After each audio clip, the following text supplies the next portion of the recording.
What's up, guys? Welcome back to another episode of the Ever Adaptive Podcast. I'm your host, Becky Flowers, along with my co-host here, Sarah Budson. What's going on, guys? What's up? First, I stopped and I was like, is she going to say hi? Or am I supposed to keep going? You froze for a second. Oh, God. All right. Well, Here we go. We're off to a great start. it's great. We're both not in our normal setting, so we're just winging this in. And Not only that, but like I had to like scrub my hands before this because I had paint all over them because we're painting the kitchen. So I'm like a mess. you honestly look a lot better than I thought you were going to when you told me that you're painting the kitchen. She's like, I'm going to be ready in 10. And I was painting the kitchen. When I paint, I have it all over my hair. Oh, I'm sure that I like had butted a cabinet and there's definitely paint in my hair somewhere. So it's fine. We're rolling with it. We're going with it. It's fine. Well, how are you? I'm good. How are you? We're both like discombobulated today. Also loving the curls. Oh my gosh, thanks. This is just the point I'm at in life where I don't want to blow dry my hair right now. It looks so good though. Thanks, I hate it, but thank you. No, why? It's just so poofy. Like, I don't know what to do with it. I It's feel just you. so much. Mm-hmm. So Yeah, I feel you. And you even just got some cut off too. I cut off like 6 inches and it's Yeah. still like, but it's fine. Let's go ahead and dive into our topic for the day. So today we wanted to talk about the dark side of prepping and competing and what everyone really doesn't see until you're actually in the trenches, right? Like we Mhm. all it seems such an attractive, fun thing to do from the outside, especially via social media. You know, all of these girls that want to compete because they see the show day glam, the, suit, the hair, the makeup, the heels. They see all of that, but they don't see you truly like you can say left and right, what goes into it, but you truly don't understand until you go through it and you're in the trenches in a prep Yeah. and all of the different variables that go into it. It's a lot. And people highly, highly, highly underestimate that. They do. Yeah, it is a lot. And there's good and there's bad to it. Um, but I don't think the bad is focused on enough just so that you have this well-rounded idea of what you're getting yourself into. And I don't want to frame it as bad because it's, there's not all bad things in the quote unquote dark side of, going through a prep, right? There are good things like, habits that you can build and things like that. It's just you have to be all in is truly Mhm. it. Like you have to be all in. If you decide that you're going to follow through with it, there's no wavering. Like that's not an option when it comes to putting yourself through a prep. And if you do, don't expect to show up on point. Um, all right, take two. We're starting here. All right, no, I think you're so right with it's not bad. It's I like the term the dark side because it's it's just the reality. It's just how it is. It's like the repercussions, right? Like Yes. not you can view it as there are bad things, right? There are definitely things that aren't healthy about getting to a stage lean state. You are fighting against every natural process in your body every single step of the way once you get to a certain point. And, that can lead to long-term issues or shorter term issues, but still things that they're just repercussions that you're going to have to deal with. And I wanted to bring up that post that I had sent to you earlier because it was amazing. Why don't you read that really quick? Because I don't have it Yeah. in front of me. But it was basically, and this is so applicable for both of us because, I mean, especially me, right? Like I started a prep and then I pulled out because there was, XYZ wrong in the first place. And if I'm going into a prep not foundationally sound from a health standpoint, like all that's going to do is ruin me even deeper. 100%. And I think it's important to remember when you are seeing like the social media part of prep and competing. Competing is an extreme sport. It's not meant to be healthy. It's not meant to get you into shape. It's a sport That part. and it's like it just it is what it is. And now I got another visitor. All right. You say hello. Hi, Charlie. All right. So But why don't you read that post really quick? yep, it's from Austin Stout. And it says, no matter how smoothly your prep goes, there is still a 99% chance your body will be pissed off in the end. Whether there is hormonal dysregulation, downregulation, dysfunction, gut dysbiosis, neurochemical profile, or some combination of things. Just think about that before you try to start a prep or larger fat loss goal in an already poor position. Would you try to enter a broken race car into a race instead of fixing it beforehand? You could, but you can't be upset when you don't get the results you want, or even worse, your car doesn't run at the end and you have a bigger problem to fix. Love that so much. That's such a great view on it and such a good way to put it. You have to make sure that you're foundationally sound in the first place. Mm-hmm. And it's just when, especially like when girls come to me and they're like, I want to compete this year. And I'm like, okay, are you following a meal plan? No. So you don't even know, we've kind of grazed over this subject a little bit, but obviously we're going to dive deeper into it. But like, you don't even know what your average intake is daily or even weekly. You haven't followed a meal plan or even macros for that matter. Like, you don't even have a structure.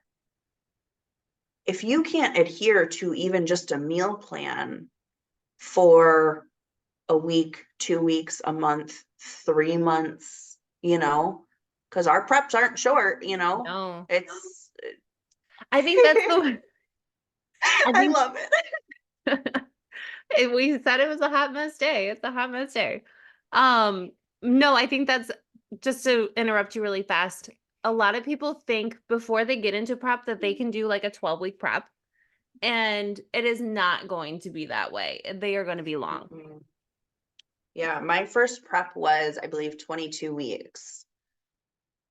And that's not even, if I were to decide to do another show after that, that's the time between, leading up to second show, just like you had a very long show season. And it's not just, hop into prep and I have to diet for 3 months to get show lean, but to actually stay in it. But also, and this is gonna root back to a post that I saw our coach Mark post even before I started working with him. And it said that you have to earn your prep. And I cannot agree or express that or scream that from the rooftops enough. If you think that you are just going to blindly hop into a prep without even being able to follow anything for any sort of extended time, what makes you think that you are going to be able to put every single other facet of your life on hold and focus on a prep and get ready to be on a stage if you haven't even adhered to anything for any sort of amount of time? 100%. And and I love it because oh my gosh, my brain. Um, I love the earn your prep. I'd say you have to earn your fat loss phase too, Yeah, because if your body isn't ready to do anything, it's not going to respond. We're just going to dig ourselves a bigger hole. exactly. And that's where I was at, where, Mark immediately recognized hey, you have some gut issues going on and other things that need to be addressed before we can even get you into a proper fat loss phase. Like, you wouldn't even be able to diet down properly and be on point. If you're shooting for a national stage, you have to address all of your other issues first to get everything in order and in a good position for your body to be able to handle a prep and getting super lean and putting in all of the additional stressors, mental and physical, to be able for your body to be able to withstand that and come in properly. It is not an easy thing. And just seeing all of these pictures of these girls that, oh, I want to look like this girl, that's not the goal. Like, if you the reason and I saw someone post about this a few weeks ago, and I can't remember who it was, but it was basically like, if you have been bodybuilding for an extended amount of time and all of your systems are in place and you're in a good spot, that's a good reason to compete. Just competing because you want to compete is not a good reason to compete. Because you're going to do more harm than good. Mhm. If you're just going to try to throw yourself on stage, even if you're doing it for like a bucket list thing, you don't understand the ramifications that are going to come down the road just for you wanting to rush the process. And I think it's great that you want to compete. It's great that you want to do this, but if you're not going to be patient enough to actually get yourself into a good spot, how are you going to be patient enough to show up to cardio when you have to get it done for an hour and then you have to train and then you also have to show up for your life and your job and your relationships? You're not going to have that capacity. So if you can't have the capacity to do the shit that's easy, quote unquote easy, before you start a prep, it just, you're going to run yourself into a hole. Not only that, but also make sure that you're mentally sound and you're not using this as a distraction, because it's not a good distraction. Let's dive into that That's because, so. yeah, like, so many, I feel like I know so many people that are like, oh, I want to compete because, like, I have, you know, all of this shit going on in life and I want to, distract myself or put my efforts towards something else. And it's just like, oh, no, no. You gotta make sure that you're in a good spot first and foremost before you add that additional stressor, because it ain't for the weak. And if, like you said, this is an extreme sport, and I don't think that enough people really truly understand that. I don't think they do. They are literally like going in. She has a cold, Becky so she has keeps utter chaos talking. today. Oh my gosh. This is why I normally lock the door, but then they bang on the door. Um, all right. It's okay. We welcome No, it. that And is, listen, and really quick, I'm going to interrupt you before you go. oh, Becky is able to deal with this, all of her children on top of prepping and all of the life things that she has going on. So just don't be weak, because, like, we all have shit going on and we all make ourselves handle it. dude, let's say that again. Like we all have shit going on. We all have things that are hard in life, and you need to make sure, going back to your point, you need to make sure that you are mentally tough enough to handle what is already in your life before you add more to your plate.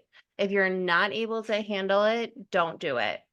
Because I mean, I ran my life into the ground during last year's prep. I didn't know how to handle it. I wasn't emotionally intelligent enough. I wasn't emotionally mature in a lot of things, and it wasn't good. So make sure that you know what you're doing mentally and physically before you start a prep. But also don't be So, weak. right. But also, like, get an outside perspective too. Like, hire a coach and get that objective eye of, also, wait, really quick, sidebar. Go Don't for it. hire a coach and expect them to put you through a prep right away. It's not gonna happen. That is okay, that's key because I did that. I don't know if you were more intelligent than I was in the sport, but I did that. I hired somebody in November and I figured I'd be on stage by like March. I no clue what I was doing. It's a process, and especially if you haven't competed before, or if you haven't even gone through a proper fat loss phase That before. that Do we part. even know what you're working with? Like, if you have 30, 40 pounds that you need to lose and you think that you are going to hire a coach and get on stage in 4 or 5 months, you got a reality check coming, because 9 times out of 10, a coach is not going to agree to do that for you. And if you want to do it properly, we got to see, okay, what is your foundation? You may even have to do a growth phase between then. And if you do, that's also going to be an extended amount of time. You have to hold that for a certain amount of time before you go through an actual prep as well. There are a lot of different steps to this, and this is a long game. This is a very, very long game. Like, I know I've beat this into the ground. Like, I've been off stage 3 years, and it's going to be at least another year before I step on stage again. Mhm. From the first time that I competed, and even from the first time that I competed, I started working with a coach. We did a fat loss phase, a growth phase, and then I started a prep. And that was what, a year between? So you hired the coach and then it was a year before you got on stage. Mhm. Yeah. Yeah, and it's just like, expect this to take some time. If this is something that you truly want to do and truly have the desire and the will and the work ethic to do, expect it to be a long, extended amount period of time, because it is not instantaneous. You Yeah. need to have realistic expectations. Yeah, I agree. I agree. Okay, so getting back to the dark side. Um, I think a lot of people don't realize what physical ramifications they're going to face or they can face. I don't want to say they are, but most people are going to face. Your hormones are going to naturally downregulate. As you get leaner, you're getting into I don't even know, very low levels of body fat. And especially as women, like our body needs that body fat in order to produce our hormones and like get them going. So our sex hormones are all going to be just downregulated. Your testosterone, because ladies, you do have testosterone, your estrogen, your progesterone, like all of that is downregulated. And a lot of us are going to lose our cycle too. Yes. And let's dive into that, because it's not a pretty reality, Becky is still dealing with this. Becky hasn't had a cycle since May of May. 2022. Yeah. So I got off of birth control, which is this is another thing, like ladies don't do this, learn from me. I stopped my birth control in my prep. So my hormones were already like Mm, wacky and yeah. I had an IUD and my cycle was like really weird when it was usually really consistent as soon as I started getting into lower body fat ranges. So then I got my IUD out and I got one cycle and then it's been gone. So I'm Mm, dealing with getting my hormones back from the hormones that were from the birth control and then also in a prep. right, which is just driving them into the ground even further. Oh yeah. And I mean, it took me probably a couple months after my show to get my period back. Um, And then, like I said, I lost mine in October last year again, because honestly, because of stress, I Yeah. think. And I literally just got my first cycle back, like what, a week ago, a week and a So half it's 5 ago. months. Yeah, it was 5 months without a cycle. And like, sure, it was convenient, but like, I think let's touch on that though, because that is like a lot of us. I know I was like, okay, good. I don't have to deal with it, especially Right. on show day. You don't want to have to deal with that. Right. But it's not natural. Like it's not, we are not supposed to not have a period. Like, It's not healthy for us. like we got to have these hormones in our body that take care of so many other things. And when you're at a low body fat percentage and your body's just fighting to do whatever it needs to do, the last thing that it's thinking about doing is doing its natural cycle to reproduce because it's also just trying to survive on its own. That's literally what it is. Like your body is just like, oh, okay, we don't have the capacity to actually birth a human. You aren't going to be able to birth a human. So your body is just doing what it's supposed to be doing and trying to keep you alive. And your body's in fight or flight. Like that's it. That's it. Yeah. And until you get to a point where when you have your body fat back, but then also you are in a place mentally and emotionally that Yes. you're not stressed and not living in this fight or flight because you are doing the inner work that you need to do, that's Right. when you'll start getting it back. Yep. Yeah. 1000%. Because like I said, I mean, like I wasn't even, I mean, I dieted down for my shoot last year, but I really didn't even get that lean. And I do think that that probably is kind of what prompted it. That amongst all of the stress that I was going through at that time, I think that it was just an accumulation of things where my body was like, fuck this. Yeah. Like, and it's at least a step in the right direction, knowing that, hey, I don't even know if I'll get another one next month, but like at least we got one and like there are signs that we're moving in on the right path. And it's really important to keep track of these things and take note of these things, but also like when I had posted on my close friends that like I got my period back or whatever. And, I had sent that to Mark and he was very, very happy to hear that. Yeah. I had one girl reach out to me and she's like, thank you so much for, talking about the dark side of these things and the screwed up things that happen as repercussions of what we do. I think that's important to talk about because not Yeah. enough of us talk about it, or it's almost like people think it's taboo to talk about where they don't want to dive into it because it almost seems like they might be bashing the sport when that's not what we're No, doing. It's it's we just love it. reality. Then these are sacrifices that we make because we love this sport. We are willing Exactly. to put ourselves through it and also live the lifestyle day in, day out, even when we know we're not ready for a prep.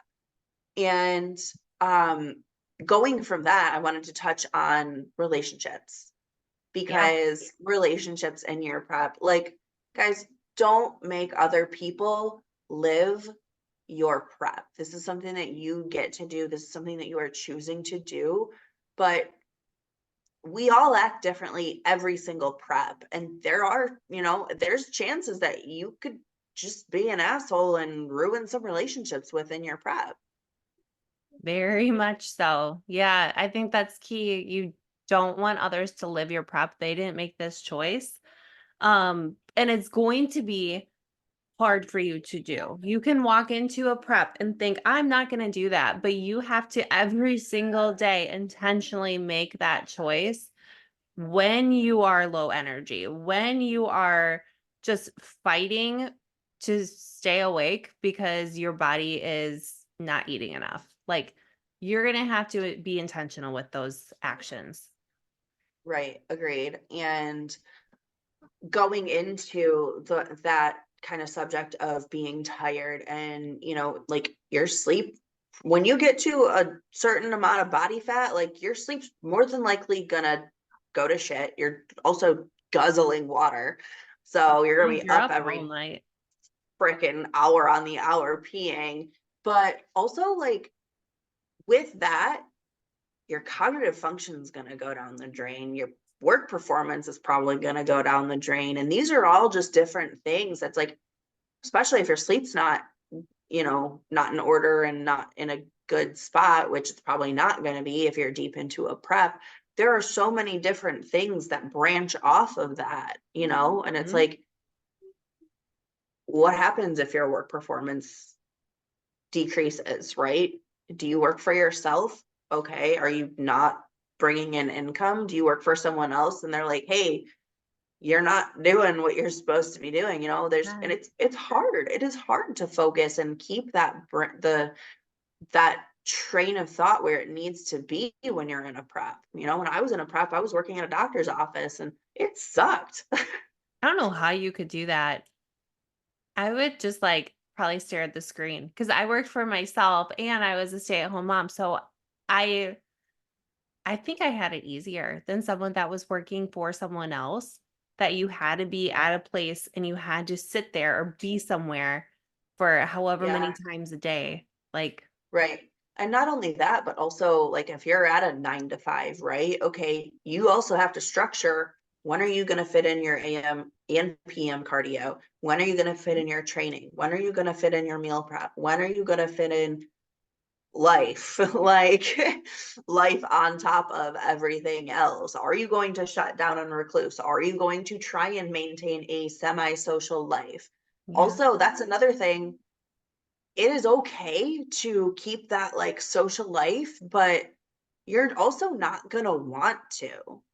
You're Like gonna get to a when point. you right, once you get to a certain point, you're gonna be like, I just want everyone to leave me alone. Like I just want to be in my groove because I have to check all of my boxes every day. And if you think that you're gonna maintain a social life and go out with friends and go hang out and go to restaurants all the time and like rude awakening, like you at one point you're gonna have to shut it down a little bit or just slow it down because it is not realistic to maintain that sort of lifestyle if you are serious about competing. It's so true. You're like we said, you're gonna get to a point later on in prep where you are not gonna want to pretty much be around anyone. You're just gonna want to Right. sleep. Um, so I think those are important things to think about before you start a prep. Is your financial situation That one too. prepared for, I mean, we've touched on this in the prep episode, but if your performance at work takes a hit, like what are the ramifications of that? Is it going to be financial? Well, you're shelling out a whole bunch of money for this sport that is a hobby. So if you aren't going to be able to perform the way that you want to perform, what's going to happen there? Like you don't want to lose your job over a prep. That's what I'm trying to say. 1000%. Great point. Do you see me um waving? I a little bit. Okay. um Last point I wanted to bring up was looking at food differently because I know that you yeah. brought this up before we started recording, but why don't you just dive into that a little bit before we wrap? Yeah. So sometimes, not everyone, but sometimes you will look at food differently. You will either come out of a show and you feel like you need to have everything that you couldn't have. So a lot of people will struggle with binging after a show, or they can if they aren't open with their coach, they don't keep their coach, or those are two. If you're not open with your coach or you don't keep your coach, Really quick, I want to branch off of that. Do not dump your coach immediately after show. That is the big most time. crucial time for you to be on point and on plan so that you can get your body back to a healthy state with someone who knows what they're doing. It is terrifying to me when I see these girls go through their first prep and then immediately after show, they stop working with a coach. And then they don't know how to structure a reverse. They don't know how to structure getting back to an actual healthy body fat and they blow it and they're huge and now they're even deeper and depressed and have all of these hormonal irregularities on top of it and they don't know what to do. And at that point, you can't just go back into a fat loss phase. Like No. you still have to go through everything to get your body in a good spot post prep. So yeah, I think that's 100% key. Like I'm glad that we touched on that because please, even if like I feel like if you don't think that you need your coach for prep, you need a coach for your Reverse. reverse. Yeah. So, And even if you know that you're not going to stay with your coach, like at least just wait out your reverse for like a yes. couple months. Like you got to get right after show. It is so important because our bodies are in such a sensitive state that it needs to be done properly. Yes. 100%. And you're not going to go straight into your growth phase. A lot of people will come out of show and they're like, "Okay, 2 weeks reverse and then I'm growing." Mhm. I mean, until you're through all of those hormonal things, maybe you can make some growth, but you're not in a true growth phase until Right. you are regulated. Yep. Absolutely. But yeah, I think a lot of people will look at food differently. They'll maybe be relying on caffeine. I know I was like 2 ghosts a day plus coffee in prep, and that habit kind of just like kept going Yeah. until it was, no, you can't do this anymore. Mhm. But Yeah, no, that's a great point too. Yeah, I mean, the amount of caffeine I was consuming in prep was awful. it crazy. And then you throw everything else that we were taking on top of it. Like I'm just so thankful that my heart's still going. Because I was like, there were some days deep into prep when it was like it was going. But there was another point that I wanted to bring up as well. Gosh, I can't remember. But do you have any other realities? No, just make the recognition that it's going to be harder than it looks, a lot harder than it looks. Talk to people who have been through it if it's your first time. Don't be delusional. Don't think it's going to be easy. Don't think it's going to be quick. If you want to do this, put your all into it to make sure that you do it properly. 100%.